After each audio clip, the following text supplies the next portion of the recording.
Hello, welcome back to Scirocco Automotive. It's all go, flat out here. Right, Ted, where were we? As you remember from the last video, control pressure was way too high, so what we're going to be doing today is we're going to pull that warm-up regulator out, strip it down, look for any obvious blockages, clean it all up, rebuild it, pop it back in, get our cold pressure correct. Once we've got our cold pressure correct, we should find our warm pressure comes around. Then what we'll do is we'll reattach the exhaust manifold so I don't suffocate or go deaf. Once those two things are done, what else? Oh.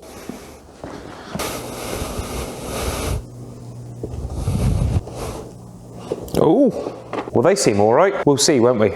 Right, without further ado.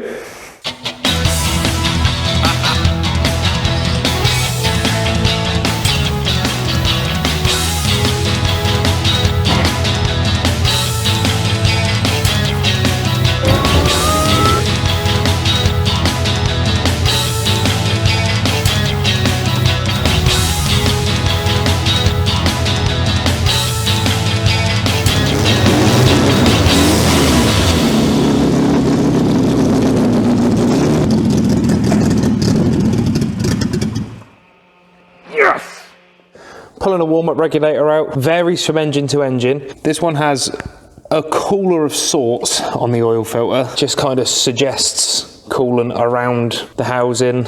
Doesn't really do a busting lot, but it's there and therefore in the way. So that's our warm-up regulator. We've got two fuel lines going down to it. Stashed behind this coolant line, we've got an Allen and another Allen, which as you can see, is a bit of a chuckle to get to. It's down under that plug at the back. And they like to round off / rust in. Pro tip, undo the fuel lines first. So you need a 13 and a 12 if memory serves. So I'm gonna bring an 11 with me for when my memory lets me down. Ah, yep. That doesn't fit, so I need a 14. There are a few slight variations. So the way these are offset as well means that you can only get the spanner on the top half of the head of the bolt, which obviously, as you can imagine, is the bit that likes to strip. So just take a steady. Ted, no! You can also start with the smaller one, although it is tricky because you can't get as much rotation on it. Am I the only one that thinks that the difference between that one and that one looks way more than 1mm? Because that's a 13. And again, it's a bit of a chuckle. Already smelling stale fuel. As you can see from how low these sit on the block, it's no wonder really that they fill up with the crap that they fill up with. Still holding fuel pressure. Very impressive. Good old boy, Ted. All right, we'll wind the baby one out first. I normally undo the big one first, be honest with you, but I've got no truck with stripping off a banjo bolt. Out you come. Okay. It looks like there wasn't a sealing washer on that side. That's fine, we've got loads of them, no dramas. Cool, now we can get to the 14. Right, that goes on like that. Ah, there she goes. I just want to get that to a position where we can handball it. This lift has been a flipping godsend. I'll tell you what it's been useful for, as well as going up, is going down lower. Take all the wheels off, just drop the car right down if you need to. Saves on your back. Okay, there was a sealing washer on that side. Good. There's our lines. Obviously, pretty cool that they did it that way because it's impossible for you to fit the wrong line to the wrong port. I've already took the electrical connector off. Now then, let's round off some bolts. They're a 5mm, by the way, and you want to be ready. Make sure that they're engaged. Ooh, that never happens. Well, I'll be damned. So I think this has been swapped then, because they like to rust right in. Excuse me, I need to get by you. Excuse me. And yeah. Those lines have got some claggy looking fuel in them. Just whirly ball on this last retaining bolt. I think that's it. Ted, give me back my socket. Give it back! Thank you. Woo. That's normally a bit more like what I'd expect to see taking one of these out. And then we just go fishing. One whir. I'm already seeing gack. See that down in there? Yeah, this one's rebuilt. Go over to the bench then. Okay, cool. So quick tip for you, just get this straight in a vise. You ain't got to crush it down, but trust me, these screws will be locked up solid. Try them on for size, see how we do. I normally prefer using a shorter flathead, to be honest, but I left it in my other trousers.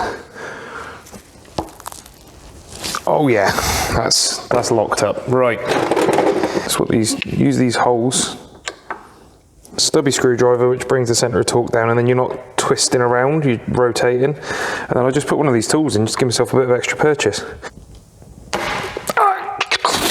That's a sharp end on that. I forgot I cut that down. Ow, that hurt. I was looking at wrenching Wench's Audi tail end of last week, and the idle mixture screw was locked up, and I didn't have my other Allen key, so I just locked the end off of this, but clearly I didn't deburr it like an animal. Yeah, this just makes life so much easier. There you go. 4 for 4. 4 for 4, 4 for 4, 4 for 4. They have nuts in the other side. They usually stay put, but just be warned, they're there, so be ready for them to run off on you. As you can see, they like to glue themselves in. Yeah, never mind the bearing cap. And never mind those shells. R.I.P. There may be something on that soon, we'll see. Right, as you can see, it's floating itself apart. Casing isn't welded shut, that's good. Just what I want to show you, the reason that you're here, let me bring you side on. Take your time doing this, because this can go tits up. I'm going to try and take the cover off and leave the spring in situ, but they usually weld themselves on. Okay, that's good. Back cover's pretty good. So we have our seal. This is in exemplary condition, actually, internally. As far as the mechanism, not the diaphragm side, we'll talk that out, don't worry. Right, seal. This spring is what is trying to give our hot control pressure what for, and we've got the sombrero. Now this has a dollop of grease inside and a pin that's going to come out with it. See that? That pin pushes down on the back of the diaphragm. You'll see where in a second, but essentially the way these work is quite clever and very simple. The spring is trying to force the sombrero and the pin down into the back of the diaphragm, which would increase the pressure. When these are cold, this bimetallic spring here is squashing the spring, lowering the control pressure. As it heats up, it relaxes and allows the spring to push and gives you your hot control pressure. There's our pin and the sombrero. I just normally keep those guys together. It's not worth the hassle of trying to find one. Right, now we've got our heater and our bimetallic spring. So what you want to do on this is flip that over. Right, I hope you can see that. So we've got around here, we've got a clip. Be mindful, I think I've stabbed myself in the hand doing this more than pretty much any other job. To the point it actually makes me a bit gun shy. Right, first of all, you want to break that bond, because obviously the clip likes to rust onto the face of the warm-up regulator. There we go. And you can normally push at an angle, and this is normally the point I stab myself in the hand, so please be careful. I'm not taking any responsibility if you end up in the hospital needing 6 replacement fingers for your right hand. That's the normal amount, right? As you push round, the gap up here will emerge and you'll be able to get a screwdriver in there, and then you just hook it out. There's probably a tool for this, but do you know what? Have you got it? Because if you haven't got it, it'll be no use to you if I use it. Right, I hope you can see that. See how it's starting to splay out? And now we've got a gap at the top of our clip. Get a little scrawny screwdriver in, slide it out. Maybe a bigger screwdriver if you're feeling fancy. That's our clip removed. I don't understand why Volkswagen went as mental as they did with that particular part, because there's no reason. Right, gently, I'll tell you for why. This heating element is a resistive element and it is made of ceramic. It will shatter, so you just gently. Okay, that's all you need to do. Once you've freed that initial bond, 10 mil, pop this guy loose. Pardon you. Was that you? Was that me? Was that me? Sorry. There we go. Note the order that this comes off. Nut, split washer, washer. What I tend to do is just gently by the wires. Once you've knocked the plug loose, you can now push it through, lift everything out. Our washer goes yonder. There we go. There's our heater and bimetallic spring out. We had to knock the pin, didn't we? Which I hated doing. I don't like doing it as a general rule unless I absolutely have to. Let's put that back where we started. I'll explain to you how knocking the pin works as well. As you knock this pin that holds that bimetallic spring on, as you knock it in, it preloads that spring we were talking about earlier and forces the control pressure lower. But like I say, it is possible for it to go too far. Right, we want to wind this nut back on because this is quite a soft part, just so we don't damage the threads. Let me just put something, that'll do. Yes, I know this cloth's dirty. Oh, it's almost like this is a real workshop where cars actually get fixed. Obviously, I'm going to be cleaning it out, so it doesn't really matter. Just want to protect the housing. It's actually gone a little too far, which is good. because now we can walk it back slowly. 10mm comes out. Happy days. That's a teardown of all the outside components of a warm-up regulator. So now it's these 4 screws to undo. They have got quite a narrow slit in them, so try a few different screwdrivers and make sure you find one that fits them snugly, because you don't want to damage them. If you strip them, you're basically screwed, so no pun intended. That's a good one. Yep, that fits nicely. You are going to have to battle a little bit of corrosion on this front face, because that is actually the end of the screw there. All right, so all 4 broke loose. Quite looking forward to being able to show you guys how this operates. You can actually see the gubbins, which obviously these are quite an intangible thing. They look like they're a little box full of mysteries, but 1, 2, 3 and 4.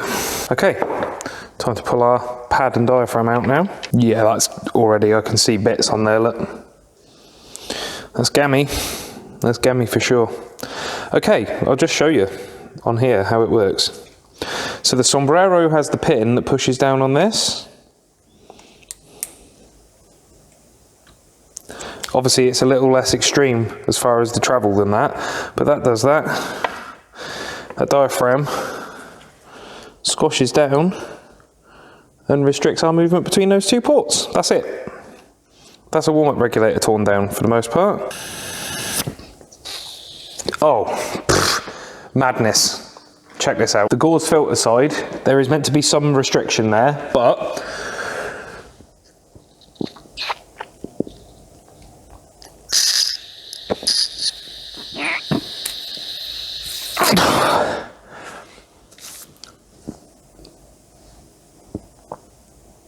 I think that might be blocked. What do you reckon? Okay, well, like James Brown instructs us to do and get up off of that thing, it's time to release that pressure and we should be hunky-dory at that point. Right. Getting these gauze out can be a little bit of a pain. You just want to gently pick at it with a pick, funnily enough. All right, there's gauze number 1. We'll flatten these back out, don't worry. God, it's caked. You work around from the outside edge. Try and get yourself some purchase. Once you get to the outer edge, just push towards the center gently. The idea is to flex the gauze enough for it to come out, but not so much that you kink it or completely deform it, sort of thing. There's another one. And we want to try and keep these in order. Look at the crap. I don't know if you can see it, but we've got those gauzes very carefully removed. As you can hear, that's where the restriction was.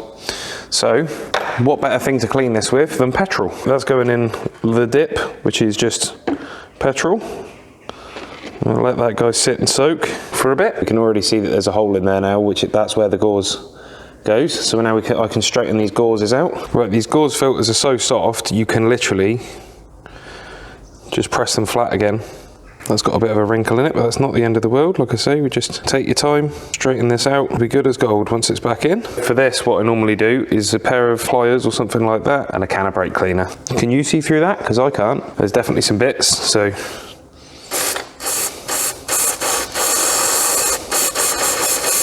Cool, there's number 1. Once this is sat and baked for a bit, we'll come back and blow them back through again. Final one. Oh yeah. Okay, that answers that, doesn't it? Right, 1, 2, 3 and 4 chilling in there. Just gonna let the warm-up regulator soak for a bit. And this time we'll blow them through the other way. Yeah, it's gonna make all the difference. These are all flowing lovely now. Form needs to follow function on this. Lovely. Right, we will give them a clean up. I'll start with a dirty rag, obviously, but as you can see, because most of this crap is oil-based, the petrol just melts it right off. I'll be back in a minute. I'm going to clean this housing up, and you don't need to see that. It's boring. That'll do it, won't it? I'm just going to get rid of some stuff. So as you can see, we're spotless inside and as clean as we need to be on the outside. There's no crap down in those ports at all. Got our new seal to go in, so whistle that down in there like that. Just make sure it protrudes but not loads, because obviously it needs to seal, but if it sits too proud, it'll buckle our plate. New plate in. I mean, this is pretty much reassembly as a reversal of removal at this point. Before this goes back in, you just want to check that that does move freely. And it does. Job's good. Happy days. A good way to test these is to go blow into the bigger port and just gently press. It doesn't take a lot.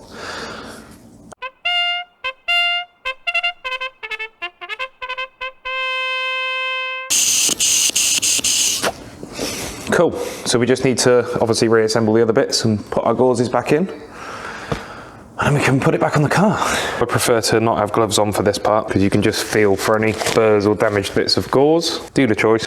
First one going in. You want to make a big sandwich with them basically. Second one going in. Third one going in. Just make sure they lay flat is the trick. Fourth one going in. Okay, something else that you can do, you want to go ahead and drop your sealing washer because it's just going to be one of them days today. If you're a little bit unsure if those gauzes are going to sit and seal on their own, what you can do is just pop an O-ring in, make sure it's no bigger than the bore of this as far as the internal diameter, and obviously outside diameter it needs to not squash. Like you shouldn't be able to force it. It just needs to be a very slight friction fit. And I'll tell you why. This doesn't reach all the way to the bottom of this well. That's what the sealing washers are for. But once you've put your O-ring in, you can just use the banjo bolt as an arbor press. This works on a screw thread, pushes it down in there, seats it, holds all the gauze in. And it's the same idea, as you can see there, as the banjo. That's so much better. Brilliant. Right, so we freed off our blockage. Let's carry on with the rebuild then. Time-lapse time.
Mood now. I don't know what my phone didn't just film, it just randomly stopped. The fuel lines are connected. Don't connect the electrical connector to the warm-up regulator because that'll activate the heater.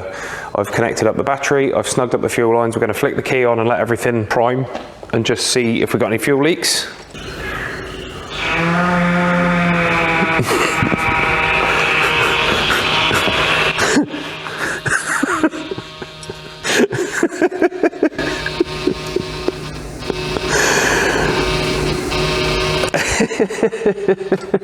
Ted, you didn't happen to have a kebab from the same place I did last night, did you? Good old boy, that's cheered me up, thank you. I've connected up my gauges, I've got the warm-up regulator ready to go. Now, as discussed, the pin, that guy there, that's what we're going to be adjusting. So our stone cold pressure needs to be sort of 0.5 bar, very low, and then it needs to rise to 3.4 bar when it's warm. But obviously we're just doing cold pressure at the moment. Sit there and fart away for a minute. Right.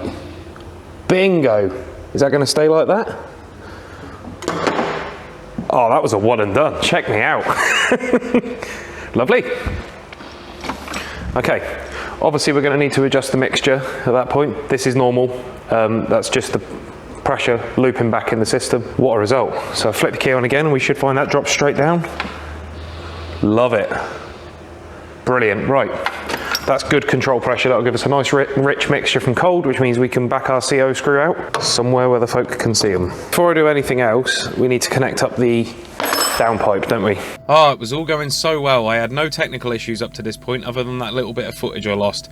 Right, so through the power of interpretive dance, I'm going to explain to you how you can make a tool to spread the C-clamps that hold the exhaust manifold to the downpipe on these engines. The actual tool that you can buy on these is crap. It's really weedy and it buckles normally after a couple of uses. It's also a bit fiddly to use. So, what you want to do... Come on, Kyle, you can do this. Where's our tool? Please. Please, Kyle. There we go. You need an exhaust clamp. What you want to do is undo those two nuts. I'm showing you the C-clamp and I can't remember why. You undo those two nuts, which I seem to be having a lot of trouble with. There's the second one. He's done it, ladies and gentlemen. Now, what you want to do is remove and flip that, and then realise that you've got that wrong, and then take it off, and then you want to turn it back the other way, and for some strange reason, keep trying to reassemble it. What am I doing? Then you want to wind those 13mm nuts on, and run them down. I'm leaving all this in. Past Kyle can deal with that. I don't care. I'm leaving all of this in. Right, yeah, run the nuts down. As we go. Doop-de-doop-de-doo. What are you doing, you madman? When you watch this without any audio, it's actually quite debilitating to see how bad your hands operate. Okay, then you put that part on back to front, look. You see that? Now, what you can do is hook the C-clamp on, and then, as you quote-unquote undo the nuts, what you're doing is spreading that C-clamp open, which then allows you to hook it over the exhaust manifold and over the downpipe. And then you just get a spanner in there and slacken off one of those 13mm nuts until it becomes finger tight. Then you can just completely loosen it off, and at that point you can withdraw this tool. You don't have to go out and buy a special fancy tool that you're going to use once. Just use an exhaust clamp. If you're at the side of the road and you need to do this, you can take it off of your exhaust and do the exact same thing. Christ, that was an endeavour. I'm suffering from that one. I'd invite you in, but there's no room. So what we do now, it's a bit of a squeeze. We want to try and break one of the nuts loose. You're right in my eyes. Once it starts to compress onto the exhaust manifold itself, the nuts will be free spinning. You can do them by hand. Winding off. Just got that one finger tight.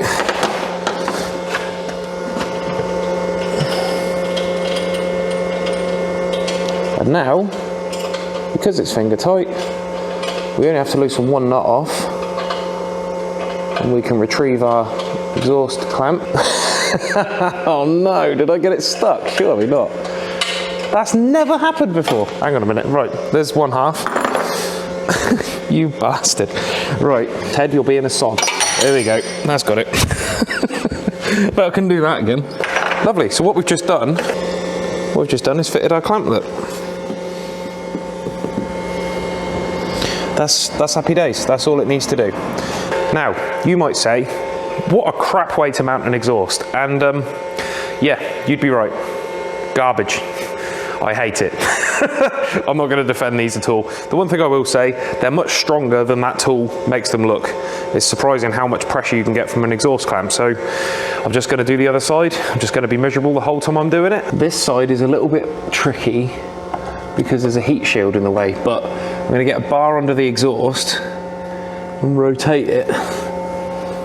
And that should allow me to hook this under.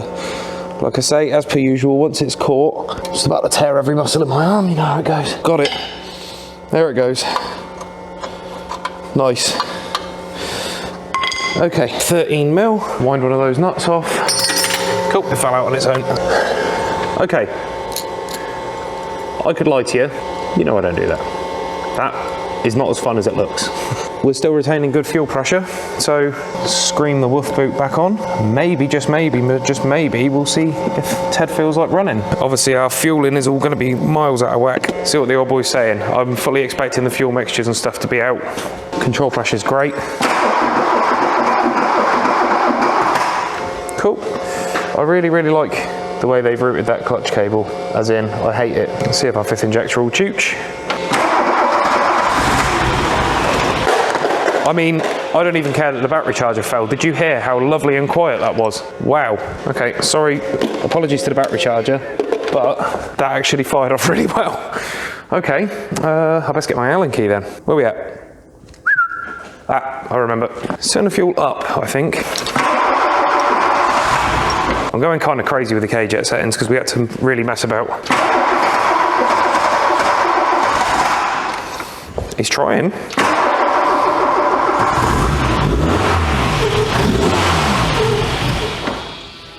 I am absolutely shocked at how smoothly that runs already. Just going to keep digging fuel in because it sounds to me like it's got no fuel at idle. Oh, come on, man, that wasn't funny. All right, we've definitely got an injector that needs to clear its lungs.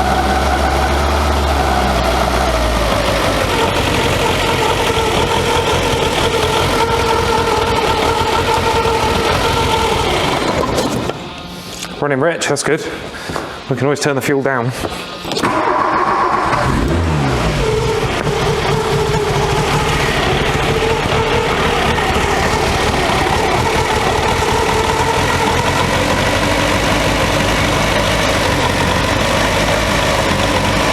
Excellent.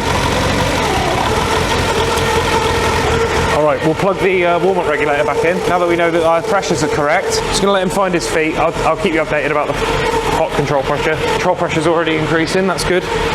He's definitely a little bit grumpy. I would be too, in fairness.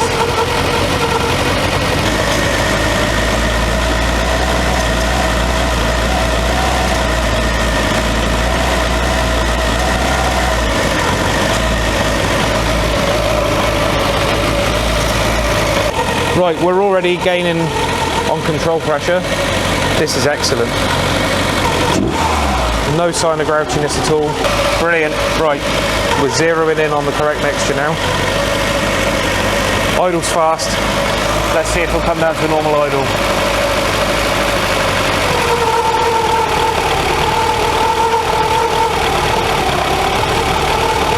That's not bad. Right.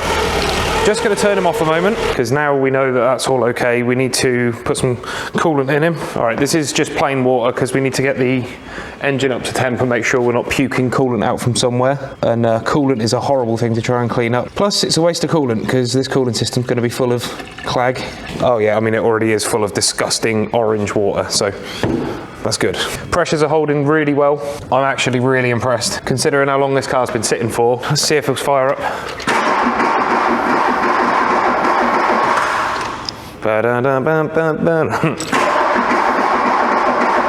Still wants a Scotia throttle to start. That's a shame, but don't be alarmed at the smoke, obviously.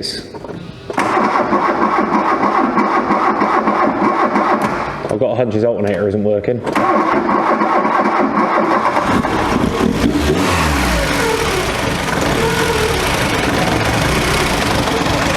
Stay running long enough for me to set you up, please.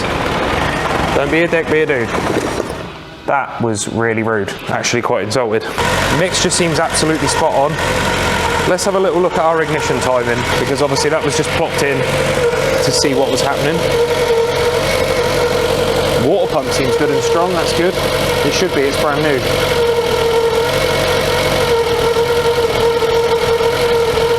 All right, so it wants retarding off a little bit.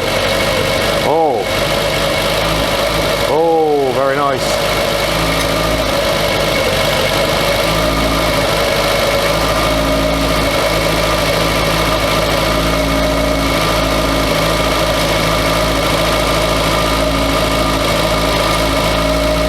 A couple of concerning noises coming from the engine now. It's like a psh randomly. I'll check that out in a minute. Right. That's our timing backed off. Wow, already that's impressive.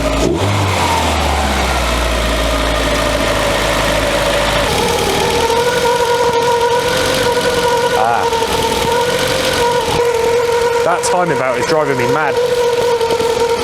Shh. Shut up.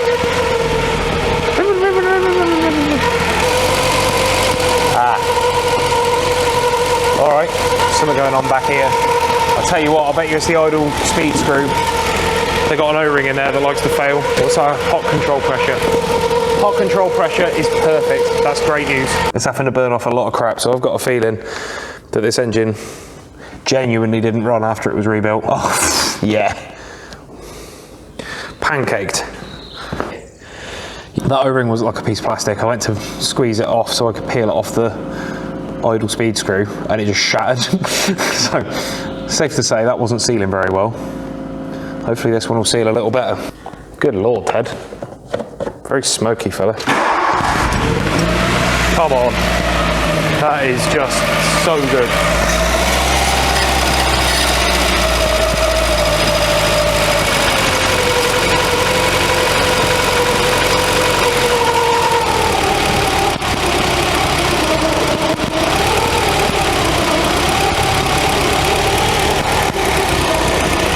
set the idle speed as slow as I can get it and just leave it be for a minute. It's not actually a terrible idle. Even when you load him up, he's all right. That's another TED video that's ended with the workshop full of smoke, but I don't mind. I don't blame him either, frankly. Well, I'm actually quite bloody impressed with that. So it took a bit of messing around to get the mixture correct, obviously, but the warm-up regulator was the problem. Now we've got nice, low, cold control pressure that gets up to the correct spec when it's hot. Happy as Larry. I got a feeling we're probably not going to have any trouble at all with power delivery, so that was worth doing. I did have to fiddle around a lot with the mixture, but there's two reasons for that. There's a massive air leak at the back of the throttle body because the O-ring for the idle speed screw had rotted away to nothing, and also obviously we had to mess around with the fuel settings because the warm-up regulator wasn't correct initially when we first started him up, so that's no surprise to me at all. Just going to leave this overnight now and see if it retains reasonable pressure, drops back down to the correct pressure when it's cold in the morning. We have brakes. The question is, do we have gears? And if we have gears, then I don't see why next time we can't take old Ted for a little rip round site, see what noises we can find and what rattles, bangs, knocks, if the steering's okay. I mean, it all should feel fairly tight now. We've done all the bushes. So that's how you rebuild a warm-up regulator. As you can see, it's not that scary. Join us in the next chapter of Project Storm when we take Ted for a rip around site, probably with the door off, UPS style. Thank you very much for watching. Please don't forget to like, comment and subscribe. If you enjoyed this video, there are multiple videos on Project Storm as well as other Sciroccos and other classic cars. That's what we do here at Skyrocket, is we wake these old things up after many years of sitting around, get them back on the road for their owners. It'd be lovely to see you again if you'll join me. Thanks very much. I'm going to go outside because I'm getting a really bad headache.